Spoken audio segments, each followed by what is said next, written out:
तो GST rate cut के बाद एक और तोहफा मिलने जा रहा है। इस वक्त की बड़ी खबर, रेपो रेट में भी कटौती हो सकती है। अक्टूबर में आरबीआई एक बड़ा फैसला लेने जा रही है, जिसके मुताबिक अगर रेपो रेट घटी तो आपका होम लोन भी पहले की बजाय सस्ता हो सकता है। ये बड़ी खबर इस वक्त सामने आ रही है। तो आपको बता दें कि जीएसटी रेट कट के बाद सरकार की ओर से आम आदमी को एक और बड़ा तोहफा मिलने जा रहा है। मॉर्गन स्टैनली की रिपोर्ट राहत भरी खबर लेकर सामने आई है, क्योंकि रिपोर्ट की अगर माने तो आरबीआई एक बार फिर से रेपो रेट में कटौती कर सकता है। और अगर ऐसा हुआ तो ये समझ लीजिए कि आपकी जो होम लोन की किस्त है वो कम होने जा रही है। ये एक बड़ा फैसला अब तक होता हुआ नजर आ रहा है। तो जीएसटी रेट कट के बाद कई चीजों के दाम तो घट ही गए हैं। इस साल होने वाली अब तक की सभी जो मौद्रिक समिति बैठकें थी उसमें आरबीआई ने रेपो रेट में कटौती की। इसका सीधा लाभ उन लोगों को हुआ जिन्होंने फ्लोटिंग रेट पर होम लोन या अन्य लोन लिया हो। ऐसे में रेपो रेट कट होने के बाद लोन सस्ता हो जाता है। वहीं इसका इनडायरेक्ट असर एफडी के ब्याज दर पर भी पड़ता है। अगले महीने यानी अक्टूबर में आरबीआई द्वारा मौद्रिक समिति बैठक का आयोजन होगा और इस बैठक के दौरान रेपो रेट के साथ कई अन्य अहम फैसले भी लिए जा सकते हैं। और उसी के तहत ये बताया जा रहा है कि अब इस पर मॉर्गन स्टैनली की एक रिपोर्ट आई है और रिपोर्ट की माने तो आरबीआई द्वारा फिर से रेपो रेट में कटौती हो सकती है।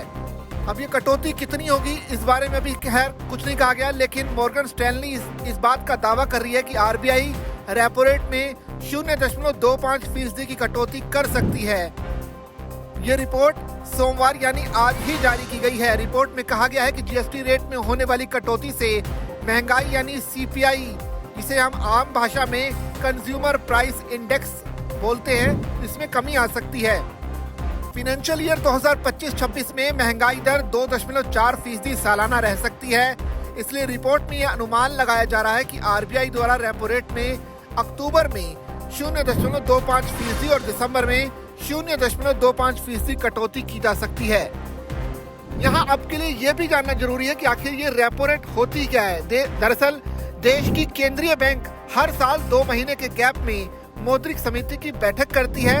इस बैठक में रेपो रेट और अन्य वित्तीय संबंधित फैसले लिए जाते हैं, लेकिन सभी की निगाहें खासतौर पर रेपो रेट पर टिकी होती हैं, क्योंकि रेपो रेट में होने वाला बदलाव सीधा आम आदमी की जेब पर असर डालता है।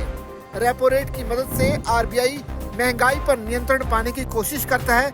ये वही रेट है जिस पर कोई भी कमर्शियल बैंक रिजर्व बैंक से लोन लेता है। ये लोन छोटे टाइम पीरियड यानी छोटे अंतराल के लिए होता है, यानी वो पैसा जो बैंक रिजर्व बैंक से लोन के तौर पर लेता है उस पर जो रेट लगती है उसे ही रेपो रेट कहते हैं। और अगर ये घटेगी तो जाहिर सी बात है कि उस बैंक ने अगर आपको लोन दिया हुआ है तो वो भी घट जाएगा। इसलिए इसका सीधा असर आपके पॉकेट पर, आपकी जेब पर सीधे तौर पर पड़ सकता है। यानी बस इंतजार कीजिए अक्टूबर का, क्योंकि अक्टूबर में मौद्रिक समिति की जो बैठक होनी है उसमें ये तय होगा कि रेपो रेट इस बार घटेगी या नहीं घटेगी।